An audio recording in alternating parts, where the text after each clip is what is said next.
வணக்கம். இன்றைக்கி நம்ம பார்க்க போகிற ரெசிபி என்னென்னு பார்த்தீங்கன்னா, ரொம்ப ஈஸியாக பண்ணக்கூடிய அம்மினி புதினா கொழுக்கட்டையும் பிள்ளையார்பட்டி மோதகமும் எப்படி செய்யலாங்கிறத பார்க்கலாம். இப்போ இந்த அம்மினி கொழுக்கட்டை எப்படி செய்யலாங்கிறத பார்க்கலாம்.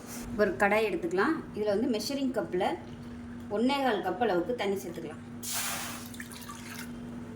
நான் வந்து மெஷரிங் கப்பில் 1 கப் அளவுக்கு கடையில் விற்கிற மாவு எடுத்திருக்கேன். இப்போ இதில் கொஞ்சமாக நெய் இல்லை நல்லெண்ணெய் சேர்த்துக்கலாம். இப்போ இந்த கொழுக்கட்டைக்கு தேவையான உப்பு சேர்த்துக்கலாம். தண்ணி நல்லா கொதிக்கட்டும். இப்போ பாருங்கள், தண்ணி நல்லா கொதிக்க ஆரம்பிக்குது. இப்போ நம்ம வந்து எடுத்து வச்சுருக்க இந்த மாவை சேர்த்துக்கலாம். சேர்த்துட்டு அடுப்பு நல்லா குறைச்சி வச்சுட்டு நல்லா கிண்டி விட்டுக்கலாம். இப்போ பாருங்கள், மாவு நல்லா வெந்து சூப்பராக வந்துச்சு. நல்லா அழுத்தி விட்டுக்கலாம். ஸோ எந்த மாவாக இருந்தாலும் 1.25 கப்புலேருந்து 1.5 கப் அளவுக்கு தான் மாவுக்கு தண்ணி தேவைப்படும். அவ்வளோதான். இப்போ எல்லாமே நல்லா உருண்டு வந்துருச்சு. இந்த ஸ்டேஜில் அமர்த்திடலாம். அமர்த்திட்டு வேறு பிளேட்டுக்கு மாற்றிடுங்க. மாற்றிட்டு நல்லா ஆறுனதுக்கப்புறம் பார்க்கலாம். இப்போ பாருங்கள், நம்ம கிண்ண மாவு நல்லா சாஃப்டாக பிசைஞ்சு எடுத்து வச்சுருக்கேன். பாருங்கள் எந்த அளவுக்கு சாஃப்டாக இருக்குன்னு. கையில் எண்ணெய் தொட்டுட்டு நல்லா சாஃப்டாக அழுத்தம் கொடுத்து பிசைஞ்சு வச்சுருக்கேன். இப்போ சின்ன சின்ன உருண்டையாக இதை நம்ம உருட்டி எடுத்துக்கலாம். கையில் எண்ணெய் தொட்டுக்கோங்க. தொட்டுட்டு இந்த சைஸுக்கு உருட்டி எடுத்துக்கலாம் எல்லாத்தையும். இப்போ பாருங்கள் மாவு எல்லாத்தையுமே சின்ன சின்ன உருண்டையாக உருட்டி எடுத்துகிட்டேன். உருட்டிட்டு மேலாப்பில் எண்ணெய் தடவிக்கோங்க. அப்போ தான் வேக வைக்கும்போது ஒன்றோட ஒன்று ஒட்டாது. இப்போ தண்ணியும் நல்லா சூடாக ஆரம்பிச்சிருச்சு. இப்போ இதை வேக விட்டு எடுத்துக்கலாம். அதில் 2 நிமிஷம் வெந்தால் போதும். ஏற்கனவே மாவு வெந்துருச்சு. 2 நிமிஷம் வேக விட்டால் போதும்.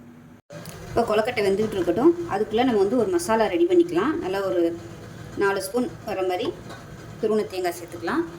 இது கூடவே சின்ன துண்டு இஞ்சி, கொஞ்சமாக கொத்தமல்லி, புதினா கொஞ்சம் சேர்த்துக்கலாம். புதினா அதிகமாகவும் கொத்தமல்லி கொஞ்சமாகவும் சேர்த்துக்கோங்க. இது கூடவே காரத்துக்கு தேவையான அளவு பச்சை மிளகாய். இப்போ இது எல்லாத்தையும் நல்லா நைஸாக அரைச்சிக்கலாம். இது கூடவே கருவேப்பிலையில் சேர்த்துக்கலாம். சொல்ல மறந்துட்டேன். இப்போ இது எல்லாத்தையும் தண்ணி ஊற்றாமல் கோர்ஸாக அரைச்சிக்கலாம். இந்த அளவுக்கு கோர்ஸாக அரைச்சிக்கோங்க. தனியாக இருக்கட்டும். இப்போ நமக்கு கொழுக்கட்டையும் நல்லா வெந்துருச்சு. நல்லா ஷைனிங்காக வந்துருச்சு. அமர்த்திடலாம். அமர்த்திட்டு கொஞ்சம் ஆறட்டும். ஆறுனதுக்கப்புறம் பார்க்கலாம். இப்போ ஒரு பேன் எடுத்துக்கலாம். இப்போ அதில் தேவையான அளவுக்கு எண்ணெய் சேர்த்துக்கலாம். எண்ணெய் சூடாயிடுச்சு. கடுகு சேர்த்துக்கலாம். அதில் ஒரு 2 டீஸ்பூன் உள்ள கடுகு சேர்த்துக்கோங்க. கடுகு நிறைய இருந்துச்சுன்னா தான் டேஸ்ட்டாக இருக்கும்.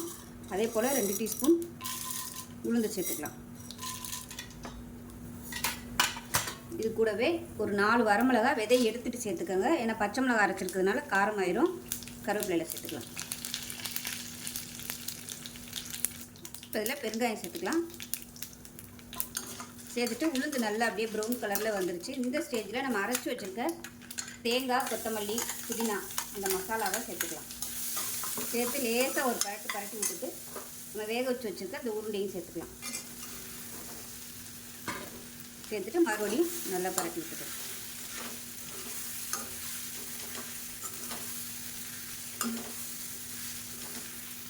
இப்போ மேலாப்பில் உப்பு சேர்த்துக்கலாம். கொழுக்கட்டையில் உப்பு சேர்த்துருக்கோம். இந்த மசாலாவுக்கு மட்டும் மேலாப்பில் உப்பு சேர்த்துக்கலாம். சேர்த்து நல்லா எல்லாமே கலந்து வர மாதிரி பரட்டி விட்டுக்கலாம். புதினா வந்து கொஞ்சம் நிறைய சேர்த்திங்கன்னா புதினா ஃப்ளேவரோட சூப்பராக இருக்கும். கொத்தமல்லி வந்து கம்மி பண்ணிக்கோங்க. அவ்வளோதான். அருமையான புதினா அம்மனி கொழுக்கட்டை ரெடி ஆகிடுச்சு. டேஸ்ட்டு சூப்பராக இருக்கும். எப்பயும் ஒரே மாதிரி பண்ணாமல் இது மாதிரி டிஃப்ரெண்ட்டாக செஞ்சு பாருங்கள். ஸ்நாக்ஸுக்கும் இது மாதிரி செஞ்சிங்கன்னா சூப்பராக இருக்கும். ஸோ இதே மாதிரியே செஞ்சு பாருங்கள். செஞ்சு பார்த்துட்டு எப்படி வந்துச்சுங்கிறத சொல்லுங்கள். வீடியோ பிடிச்சிச்சின்னா லைக் பண்ணுங்கள், கமெண்ட் பண்ணுங்கள், சேனலை சப்ஸ்கிரைப் பண்ணுங்கள், பக்கத்தில் உள்ள பெல் பட்டனையும் ப்ரெஸ் பண்ணுங்கள். நன்றி. பிள்ளையார்பட்டி மோதகம் எப்படி செய்யலாங்கிறத பார்க்கலாம். இப்போ ஒரு பேன் எடுத்துக்கலாம். இதில் பார்த்தீங்கன்னா மெஷரிங் கப்பில் 1 கப் அளவுக்கு சாப்பாட்டு அரிசி எடுத்திருக்கேன். நீங்கள் இட்லி பச்சரிசி எடுத்திங்கனாலும் நல்லாயிருக்கும். 2ல் எது கிடைச்சாலும் யூஸ் பண்ணிக்கோங்க. இதை நல்லா கழுவிட்டு தண்ணியை வடியை விட்டு எடுத்து வச்சுருக்கிறேன். இப்போ இதை போட்டு நம்ம வறுத்துக்கலாம். ரொம்ப ஊற வைக்கணும்னு அவசியம்லாம் கிடையாது. ஜஸ்ட் அந்த தண்ணி வந்து நல்லா வடிஞ்சிருச்சுன்னா போதும். இப்போ எல்லா அரிசியுமே நல்லா பொரியணும். மீடியமான ஃப்ளேமில் நல்லா பொரிய விட்டுக்கலாம்.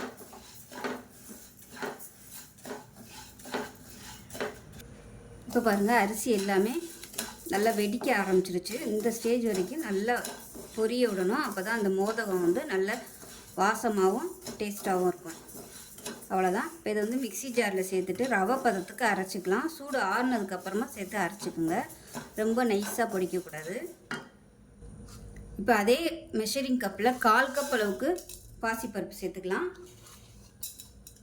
இப்போ இதையும் சேர்த்து நல்லா செவக்க வறுத்துக்கலாம். இது வந்து மிக்சியில் போட்டு பொடி பண்ணணும்னு அவசியம் இல்லை. இது வந்து அப்படியே நம்ம முழுசாகவே சேர்த்துக்கலாம். அரிசியை மட்டும் ரவை பதத்துக்கு அரைச்சிக்கணும். நீங்கள் நிறைய செய்கிற மாதிரி இருந்துச்சுன்னா இந்த மாதிரி வறுத்துட்டு மிஷினில் கொடுத்து கொழுக்கட்டைக்கு அப்படின்னு சொன்னீங்கன்னா நல்லா நெருன்னு அரைச்சி கொடுப்பாங்க, ரொம்ப நைஸாக இல்லாமல். இல்லைன்னா அரிசி ரவை கடைகளில் கிடைக்கும், அதை கூட வாங்கி நீங்கள் வறுத்துக்கலாம். அந்த மாதிரியும் கூட செய்யலாம். இப்போ பாருங்கள், பாசிப்பருப்பு நல்லா செவந்து வந்துருச்சு. இதையும் வேறு பிளேட்டுக்கு மாற்றிக்கலாம். இப்போ பாருங்கள், வறுத்து வச்சுருந்த அரிசி வந்து நல்லா நைஸாக, அதாவது நைஸாக இருக்கிறதுக்கும் கொஞ்சம் முந்தின பதம் நெரு ரவை மாதிரி நல்லா அரைச்சி வச்சுருக்கேன். அதே சமயம் பாசிப்பருப்பையும் வறுத்துட்டு இதோட கலந்து வச்சுருக்கேன். பாசிப்பருப்பு வந்து அரைக்க வேணாம். இப்போ மெஷரிங் கப்பில் 1 கப் அளவுக்கு எடுத்திருக்கேன். 1 கப்புக்கு நல்லா 2 கப் அளவுக்கு தண்ணி சேர்த்துக்கலாம்.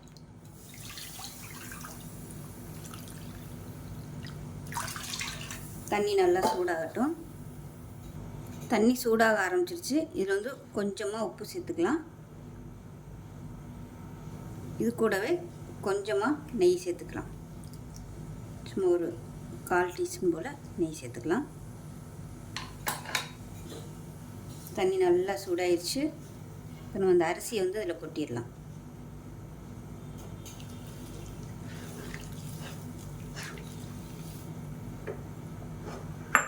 கொட்டிட்டு நல்லா கலந்து விட்ருங்க. இல்லைன்னா கட்டி பிடிச்சிரும். இந்த ஸ்டேஜில் அடுப்பு நல்லா குறைச்சி வச்சுருங்க. குறைச்சி வச்சுட்டு அரிசி நல்லா வேகணும்.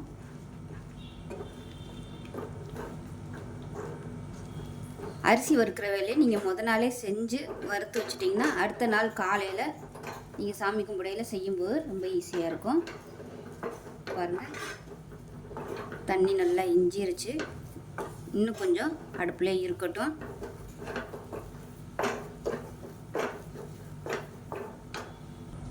இப்போ ஒரு சாஸ்பேன் எடுத்துக்கலாம். இதில் மெஷரிங் கப்பில் 1 கப் அளவுக்கு வெல்லம் சேர்த்துக்கலாம். சேர்த்துட்டு 1/4 கப் அளவுக்கு தண்ணி சேர்த்துக்கலாம்.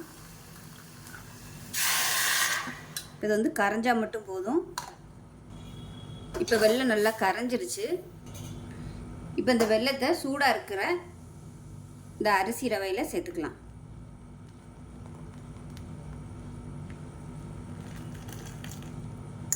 சேர்த்து நல்லா கிளறி விட்டுக்கலாம். எல்லாத்தையும் நல்லா ஒன்று சொன்னாப்பில் மிக்ஸ் பண்ணி விட்டுக்கலாம்.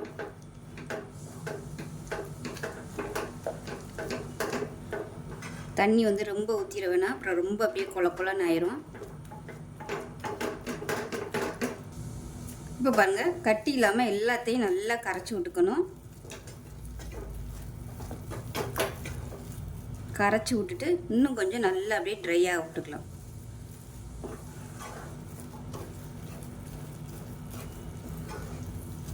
இப்போ அதில் கொஞ்சமாக நெய் விட்டுக்கலாம்.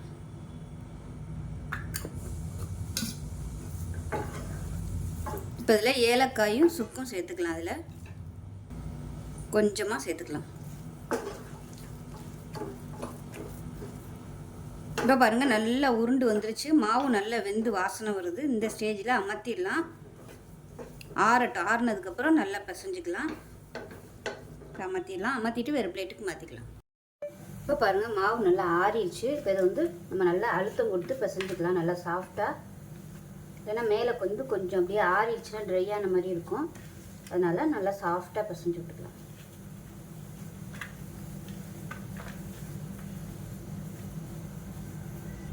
இப்போ பாருங்கள், நல்லா பிசைஞ்சாச்சு. நீங்கள் வந்து மோல்டு யூஸ் பண்ணாலும் யூஸ் பண்ணிக்கலாம். அப்படி இல்லைன்னா ரவுண்டாக பிடிக்கிறதுனாலும் பிடிச்சிக்கலாம். நான் வந்து மோல்டு யூஸ் பண்ணுறேன். பொதுவாக வந்து மோதகம் ரவுண்டாக தான் பண்ணுவாங்க. உங்களுக்கு எந்த ஷேப்பு பிடிக்குமோ நீங்கள் அதுக்கு தகுந்த மாதிரி செஞ்சுக்கோங்க.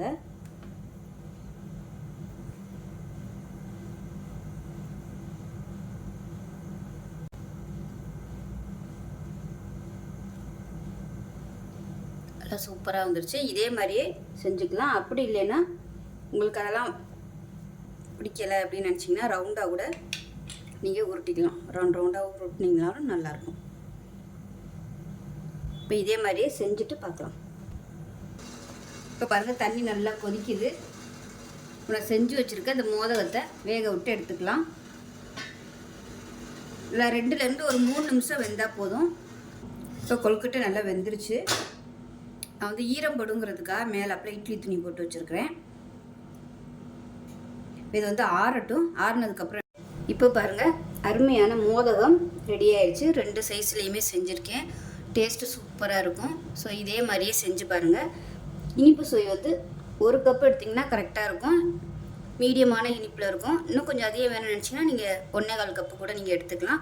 ஸோ இந்த விநாயகர் சதுர்த்திக்கு இதே மாதிரியே செஞ்சு பாருங்கள். செஞ்சு பார்த்துட்டு எப்படி வந்துச்சுங்கிறத சொல்லுங்கள். வீடியோ பிடிச்சிச்சுன்னா லைக் பண்ணுங்கள், கமெண்ட் பண்ணுங்கள், சேனலை சப்ஸ்கிரைப் பண்ணுங்கள், பக்கத்தில் பெல் பட்டனையும் ப்ரெஸ் பண்ணுங்கள். நன்றி.